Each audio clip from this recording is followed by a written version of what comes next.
सुप्रभात। संत समागम दुर्लभ भाई, संत समागम दुर्लभ भाई। सत्संग की महिमा क्या कहें। सत्संग तो रोजाना करने का है, नित्य प्रति करने का है, ये त्यागने का है ही नहीं। सत्संग से सांसारिक बाधाएं मिट जाती हैं। कोई बीमार होता है, कोई लड़ाई करता है, किसी को कोई और बाधा लग जाती है। सब तरह के सांप है जो काटते हैं, उनसे जहर चढ़ जाता है तो वह घबरा जाता है। वह अगर सत्संग में जाकर सत्संग रूपी बूटी सूंघ ले तो स्वस्थ हो जाए, प्रसन्न हो जाए,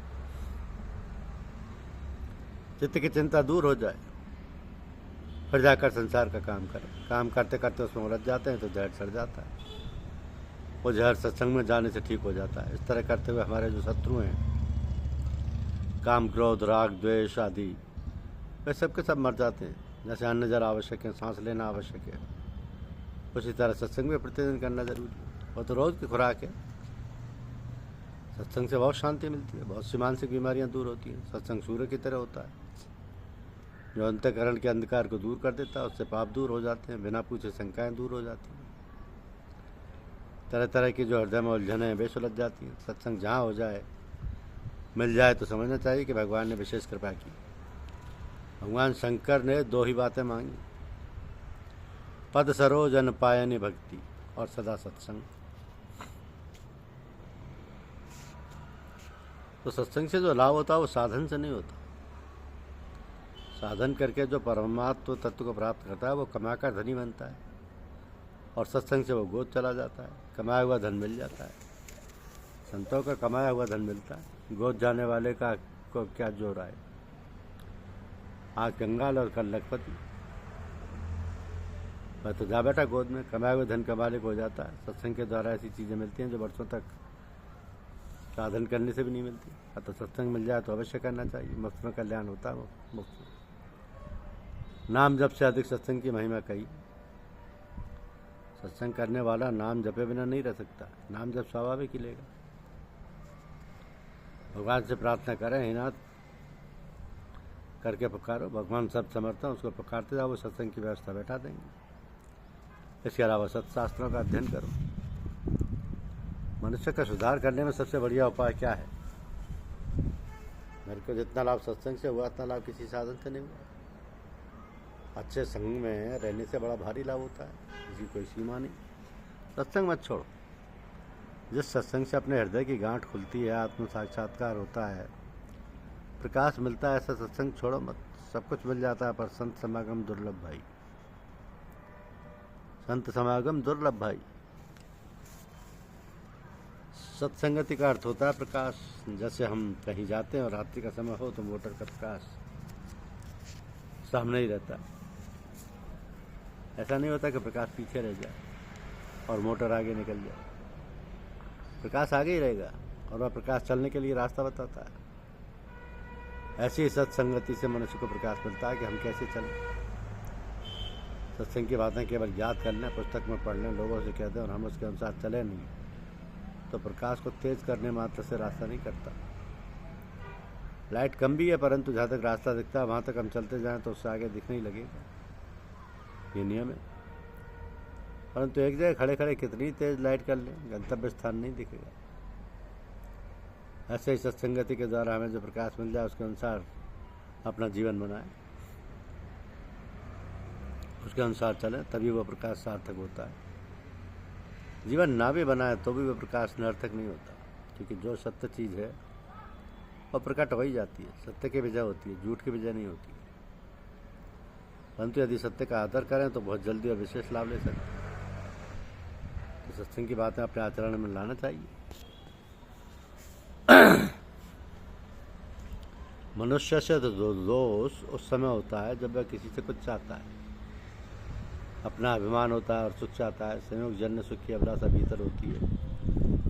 और जिन्हें पूछा कि मनुष्य पाप करना नहीं चाहता, फिर पाप क्यों हो जाता है। भगवान ने उत्तर दिया कि उसके मन में सुख भोगों की और संग्रह की कामना है, चाहना है। जब तक ये चाहना रहेगी तब तक पाप होता है। सावधान होने पर भी फिर गफलत हो जाएगी। इसके मिटने का उपाय क्या है।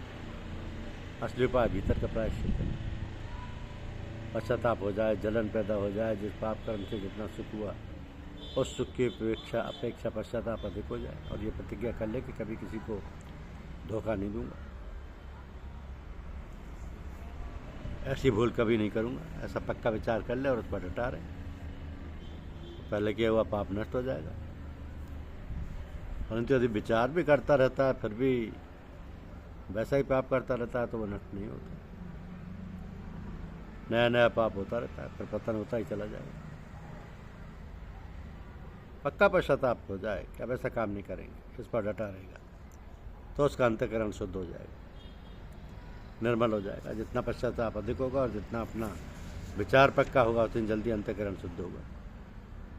ये दो चीज़ें बहुत दामी हैं, बड़ी श्रेष्ठ हैं, अंतःकरण को निर्मल करने वाली और पापों को नाश करने वाली है। एक बात का ख्याल रखना होता है कि मनुष्य स्वयं पर परमात्मा का अंश है, स्वयं दोषी नहीं है। यह संयोग जन्य सुख लेने से ही दोषी बनता है। अपना अभिमान और कामना, ये दो महान पतन करने वाले हैं और इनसे लाभ कोई होने वाला नहीं है। तो खूब समझने की बात है।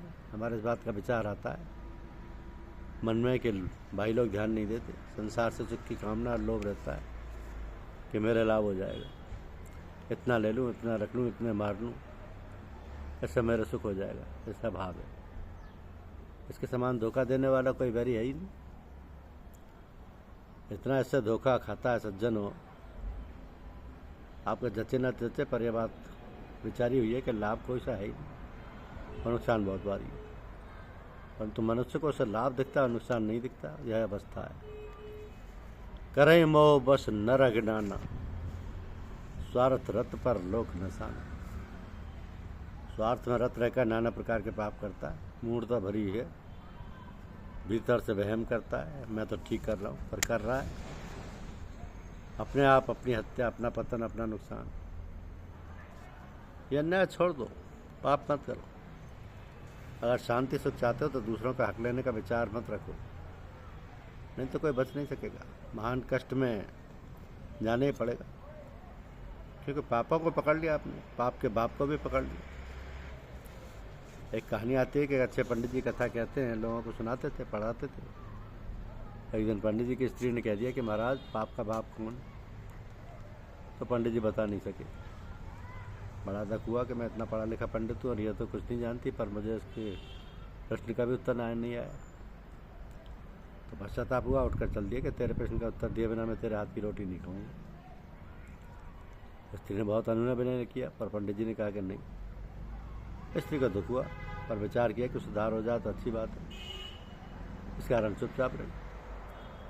वो जाने लगा, बीच में एक वेश्या का घर था, वह पंडित जी को जानती थी।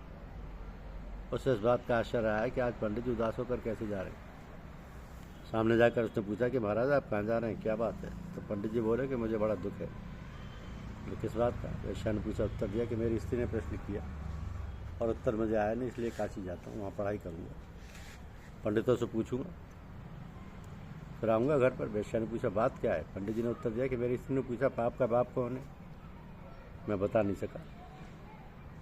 और यार तो मैं बता दूंगी, आप वहाँ क्यों जाते हो?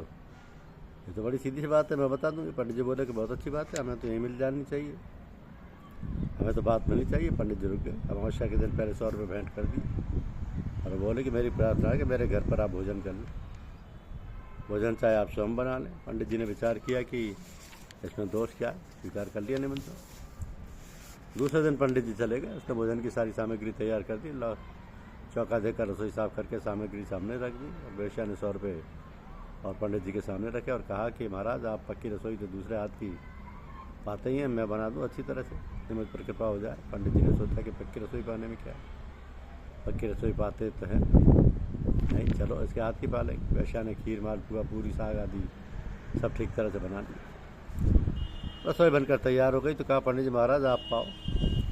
उनके सामने रसोई परोस दी, सामने लाकर 100 रुपये रख दी और बोले कि एक कृपा और हो जाए, मेरे हाथ से गिलास ले लो। पंडित जी ने सोचा इसमें अर्थ क्या, उसके हाथ की बनाई हुई रसोई अपने ना लेकर उसके हाथ से ले लो, उसमें फ़र्क क्या है?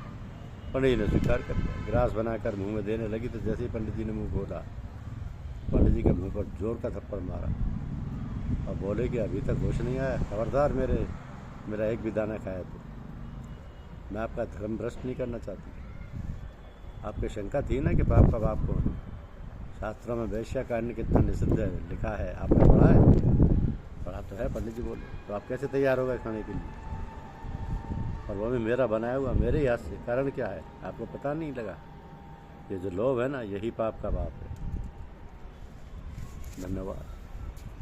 यूट्यूब चैनल को लाइक और सब्सक्राइब अवश्य कीजिए। शुक्रिया।